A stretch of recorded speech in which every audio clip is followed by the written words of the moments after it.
Music videos are something that I know when I grew up were super duper popular. Now, audio is super popular right now, and not just in the form of, music, but also podcasts, audiobooks, and other different forms. But over the years, and I tried finding this number, but I'm going to guess millions. I definitely think it's millions. Millions of music videos have been produced over the years. The very first music video, ironically, by the Buggles. You remember this song? Its video killed the radio star. How ironic is it that the first music video was a song about how video killed the radio star? Now, if you think about it, when you're competing with millions of people, when you're competing with millions of brands and music videos, you have to do something that is a bit wild, is a bit crazy. I bet if you were to just think about, close your eyes and think about music videos, it's probably the band playing music. And sometimes there's storylines. Sometimes it's just them playing, depending, right? But one video that is huge, still huge, and has a ton of views on YouTube alone, 3 billion, yes, with a B, 3 billion, is Maroon 5's song, the hit, Sugar. Now, here's why I think it's pretty freaking unique, right? Number one, if you've never seen the video, it is how the band Maroon 5 goes around to a bunch of weddings and then shows up and magically becomes their musical talent for the night.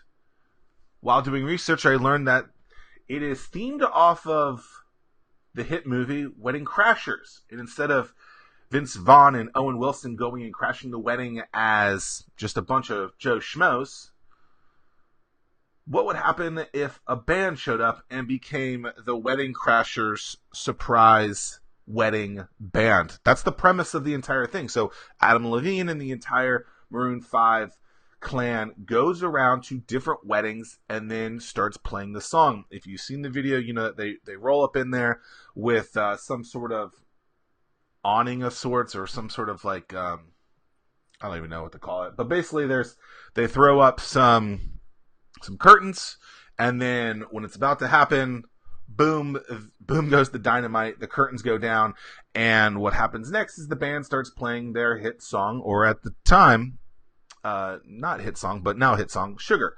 And the wedding, the bride and the groom are freaking out. But there's a controversy. And this is where I think it's really interesting, right? So many videos look the same. But what could you do to get the public to be like, wait a second, this isn't just a hit song. Is this music video real? Or is it staged? And what's interesting is there's conflicting remarks on the old internet, on the old WWW. Some people are saying that they were actors in certain ones, and then some people are saying that it was absolutely real.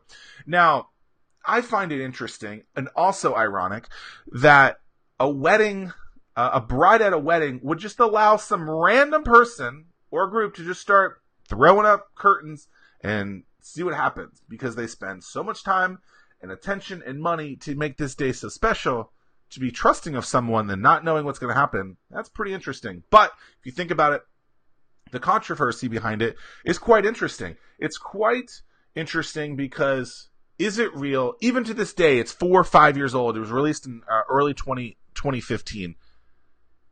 People are still talking about it. I'm talking about today, right? Is this real or is this staged? Not only is it a hit tune, right? I'm not going to sing it for you guys because I know you don't want to. Not only is it a hit song, right? It's a great song. 3 billion hits do that. But how many of those views were because someone was sharing that, saying something about the wedding? How could this be real? How could this happen? And then when you realize that it's based on the movie Wedding Crashers, and that they're going to be the surprise wedding band, it's pretty freaking interesting. It's pretty freaking genius, but it gets people wondering, which I guarantee helps move up those views, right? And so to have a song with 1 million hits is a lot. To have a song with 100 million, 500 million, 1 billion, but then to then get to nearly 3 billion views, there has to be some sort of other piece to it. And this is where they become the anomaly. So they sit back and say, hey, instead of just doing the same music video that we've always done, right? Let's throw a little storyline in it. Let's make this a little bit more unique. Let's make this off of one of our favorite movies, Wedding Crashers. And they do that exactly. But I want to ask you, do you think that this music video is real or staged? It allows a song that isn't just a great song to then become part of the water cooler talk, right? And think about it. The water cooler used to only just be at a water cooler at your office. No longer. The water cooler is also social media. So when people are sharing, questioning, is this real? Is this not? It allows you to stand out from the crowd, which all too often people don't do. And so I talk about this a lot, how you have to do something that stands out. Yes, you have a group of followers that love you. You have people that will always be there, and that's great, and you want those things. But remember, you're competing against 5,000 different ads a day. And when you're competing against that many ads, when you're competing against that many marketing campaigns a day, you have to do something that is different. And when music is typically consumed in the, not just in audio form, but also sometimes in music videos, a lot of music videos look the same. So what can you do to do something that stands out? Obviously, peeling back the onion and realizing that it's based off of the Wedding Crashers movement. You know, people love that movie, and it hits with that.